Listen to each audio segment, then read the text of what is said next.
So இன்னைக்கு நம்ம பார்க்க போகிறது ஆகஸ்ட் மாத பலன்கள்.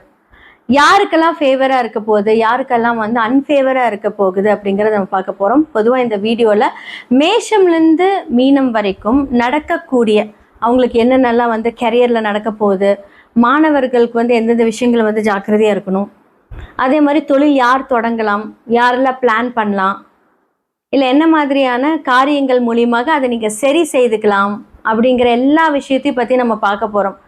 பொதுவாக வந்து பெண்கள் எந்த விஷயத்தில் ஜாக்கிரதையாக இருக்கணும் எல்லாமே வந்து ஆகஸ்ட் மாதத்தில் கண்டிப்பாக வந்து நம்ம பலன்கள் மூலியமாக சொல்லலாம். நீங்கள் வந்து இதெல்லாம் எப்படி சரி செய்துக்கலாம் அப்படிங்கிறது வந்து நான் சொல்லிக்கிறேன்.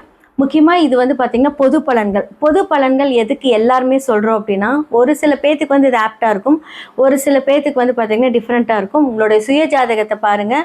ஏன்னா செவ்வாய் ரிஷபத்துலேருந்து மிதுனமுக்கு மாறுகிறாரு. அதே மாதிரி வந்து பார்த்திங்கன்னா சூரியன்லேருந்து எல்லா கிரகங்களும் அதனுடைய மாற்றத்தை டிரான்சிட் கொடுக்கும்போது நமக்கு என்ன மாதிரியான பலன்கள் நடக்கும் அப்படின்னு பற்றி தான் நம்ம பார்க்க போகிறோம். உலகளாவிய விஷயங்கள் வந்து பார்க்கும்போது அரசியலில் பெரும் மாற்றங்கள் வரப்போகுது. எதெல்லாம் நம்ம நல்லதுன்னு நம்புகிறோமோ அந்த மாதிரி விஷயங்கள் எல்லாம் வந்து பார்த்திங்கன்னா ஒரு ட்ரமாட்டிக் சேஞ்சஸ் நம்ம கொடுக்க போகிறோம். அதே மாதிரி உணவு சார்ந்த விஷயங்களை வந்து ஒரு பெரிய மாற்றங்கள் நம்ம பார்க்க போகிறோம். அதே மாதிரி வந்து நிறையா சீற்றங்கள், இயற்கை சீற்றங்கள், அழிவுகள், ஏன்னா இது வந்து கலியுகம் அப்படிங்கிறனால வந்து பார்த்திங்கன்னா அழிவுகள் நிறையா இருக்க போகுது இந்த மாதத்துலேயும். ஸோ நார்தன் சைடு எடுத்துக்கிட்டோங்க. அதே மாதிரி வந்து பார்த்தீங்க அப்படின்னா இன்னுமே வந்து இந்த துபாய் சைடு, கத்தார் சைடு, அதே மாதிரி வந்து உங்களுக்கு அமெரிக்கா, இது எல்லாமே வந்து சிறிய அளவில் பெரிய அளவில் பாதிக்க போகுது. ஸோ இதிலிருந்து கண்டிப்பாக வந்து நம்மளோட ப்ரேயர்ஸ் மட்டுமே தான் வந்து நம்மளை பாதுகாக்க போகுது. உங்களுடைய சொந்தக்காரங்க எல்லாருமே அங்கே இருப்பாங்க, கொஞ்சம் சேஃபாக இருந்துக்க சொல்லுங்கள். இந்த ஆகஸ்ட் மாதம் வந்து நிறைய சேஞ்சஸ் நம்ம பார்க்க போகிறோம். மேஷம்லேருந்து மீனம் வரைக்கும் எப்படிப்பட்ட மாற்றம், எப்படிப்பட்ட விஷயங்கள், பலன்கள் இருக்க போகுது அப்படிங்கிறத பார்க்கலாம். தனுர் ராசி மற்றும் லக்னக்காரர்களுக்கு இந்த ஆகஸ்ட் மாத பலன்கள் எப்படி இருக்குது? ஸ்டில் ராகு 3ஆம் இடத்துல இருக்கிறாரு. 4ஆம் இடத்துல வந்து சனி வக்ரகதியில் இருக்காங்க. 3ஆம் இடம் ராகு என்ன பண்ணும்? தேவையில்லாத நட்புகள் மூலியமாக பிரச்சனைகள். ஸோ 3ஆம் இடம் அப்படிங்கிறது மறைவு ஸ்தானம் தான், ஓகேவா? அப்போ வந்து தெரியாத ஒரு நட்பு வைக்கும்போது என்னாகும் அப்படின்னா, இந்த டிசம்பரில் என்ன பண்ணுவார், ராகு மாறுவார், அதெல்லாம் வெளிவந்துடும். ஜாக்கிரதையாக இருங்க. ஸோ 4ஆம் இடத்துல அப்படின்னு சொல்லக்கூடிய வந்து பார்த்திங்கன்னா 2, 3 அப்படின்னு சொல்லக்கூடிய சனி பகவான் 4ஆம் இடத்துல வக்ரகதி ஆகிறாரு. அப்போ குடும்பம் சார்ந்த ஒரு முயற்சி எல்லாமே வந்து பார்த்திங்க அப்படின்னா இந்த காலகட்டத்தில் கொஞ்சம் நிறைய எடுக்கக்கூடிய விஷயங்கள், தேடி போய் பண்ணக்கூடிய விஷயங்களாக இருக்கும். 2. அடுத்தது வந்து பார்த்தீங்க அப்படின்னா அந்த 4ஆம் இடத்துக்குரிய சனி பகவானை யார் பார்க்குறாங்க அப்படின்னா உங்களுடைய லக்னாதிபதி எந்த இடத்துல இருந்து பார்க்குறாரு? 8ஆம் இடத்துல இருந்து அழகாக பார்க்குறாரு. ஃபர்ஸ்ட் ஆஃப் ஆல் வந்து லக்னாதிபதி 4க்குரியவரும் எங்கே இருக்கார் அப்படின்னா 8ஆம் இடத்துல போய் உச்சமாக இருக்கார். இந்த காலகட்டத்தில் ஜாக்கிரதை. உங்களாலே வந்து பார்த்தீங்கன்னா சில பிரச்சனைகள் அப்படிங்கிற விஷயம் வரும். ஆனால் என்ன ஒரு விஷயம் அப்படின்னா கடன் அப்படின்னு சொல்ல விஷயங்கள்லாம் வந்து நான் சொன்னேன் ஆல்ரெடி. 8 அப்படிங்கிறது தீரா கடன். உங்களாலே ஒரு கடனை வந்து அப்படியே பெருசாக வாங்கி வச்சுட்டு உட்காந்துருப்பீங்க. அந்த பிளானிங் 1000 ரூபாய் செலவாகிற இடத்துல வந்து 15,000 ரூபாய்க்கு பிளானை போட்டு அந்த 15,000 ரூபாய்க்கு ஒரு 30,000 ரூபாய் கடன். நான் இங்கே சொல்கிறது எக்ஸாம்பிள் தான். ஏன்னா இது தீரா கடன். அந்த இடத்துல யாரெல்லாம் போய் உட்காந்துட்டு இருக்காங்க? சூரியன் உட்காந்துருக்காரு, புதன் இருக்காரு. ஸோ இப்போ வந்து என்ன அப்படின்னா ஒரு நெருக்கடிகள் பேங்க் மூலியமாக. அப்போ வந்து 5, 12 அப்படின்னு சொல்லக்கூடிய செவ்வாய் அழகா பாதகாதிபதி வீடான புதன் வீட்டில் போய் அழகா ஸ்ட்ராங்காக உட்காந்துருக்காரு. புதனும் அங்கே தான் இருக்காரு. அழகா அவரும் மாறிடுவார் கடகத்துக்கு. அது வந்து உங்களுக்கு 8ஆம் இடம். 7 பாதகாதிபதி, 8 பிரச்சனை. இப்போ 7, 8 உங்களுக்கு தொடர்ந்து வருது இல்லையா? அது ஒரு புதன் வீட்டில் இருக்கும்போது தனுர் லக்னக்காரர்களுக்கு கொஞ்சம் ஃபேவரபிளாக இருந்தாலும் ஆனால் மற்ற கிரகங்களோட சூழ்ச்சிகள் அப்படிங்கிறது இருக்குது. அப்போ குழந்தைகள் மூலியமாக சில ப்ராப்ளம்ஸ் ஃபேஸ் பண்ணுவீங்க. 5ஆம் இடம் அப்படிங்கிறது குழந்தைகள்.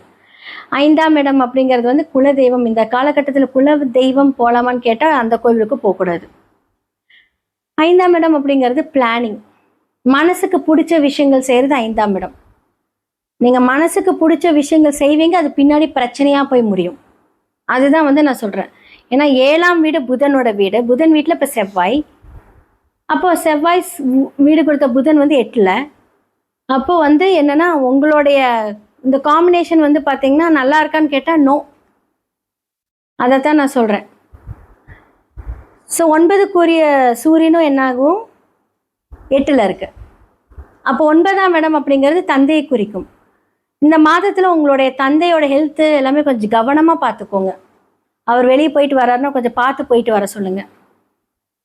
தேவையில்லாமல் ஏதாவது அடிபடுறது, அவருக்கான செலவுகள் இதெல்லாமே இருக்கும். ஸோ குழந்தைகளுக்கு ஏதாவது ஒரு செலவுகள், அது வந்து சுப செலவுகளாக இருந்தால் நல்லது. ஆனால் அந்த செலவு எங்கே போயிருக்கு, 7ஆம் இடத்துல போய் உட்காந்துருக்கு, புதன் 8ல் இருக்கு. தேவையில்லாத செலவுகள் குழந்தைகள் மூலியமாக, 12ஆம் இடம் அப்படின்னு சொல்லக்கூடிய விஷயங்கள் மூலியமாகவும் விரயங்கள் ஏற்படும். அப்போ எக்ஸ்ட்ரீமான ஒரு லோன் வாங்கி அதுக்காக வந்து வட்டி மேலே வட்டி, வட்டி மேலே ஒரு குட்டி, இதெல்லாம் நீங்கள் வாங்கி வாங்கி வாங்கி அப்படியே ஒரு மாதிரி பெரிய பாறாங்கல் மேலே உங்கள் தலையில் வச்சு உக்காண்ட்ருப்பீங்க. ஸோ பிஸ்னஸில் வந்து பார்த்தீங்கன்னா ஏதாவது ஒரு கட் ஆஃப் ஆகிருக்கும். ஏன்னா 7ஆம் இடத்துல செவ்வாய் அப்படிங்கும்போது என்ன அப்படின்னா, பிஸ்னஸில் வந்து பணம் வரும், பட் இருந்தாலும் வந்து இந்த செலவு ஓவராக இருக்கும்போது அதன் மூலியமாக ஒரு ஸ்ட்ரெஸ். அப்போ சில பேர் வந்து ரெகுலரில் வந்து இந்த கந்து வட்டியெல்லாம் வாங்குவீங்க பார்த்தீங்களா, அதெல்லாம் இந்த காலகட்டத்தில் ஒரு செலவாக போய் முடியும். இந்த காலகட்டத்தில் திருமணம் வேண்டாம். இந்த மாதத்தில் லவ் பிரச்சனை அப்படிங்கிறது கொஞ்சம் ஓங்கி இருக்கும். சில பேர்த்துக்கு வந்து பிரேக்கப் ஆகக்கூடிய ஒரு நிலைமை இருக்கும்.